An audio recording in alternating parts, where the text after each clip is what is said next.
Look at this little cutie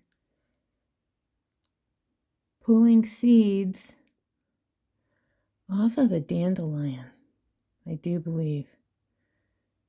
It's a finch way back there in the middle. That's why the quality of this is horrible, but a very good reason why we should let plants overwinter without deadheading them until late spring. Even now, first part of May, this little guy is getting some goodness from dried out seeds.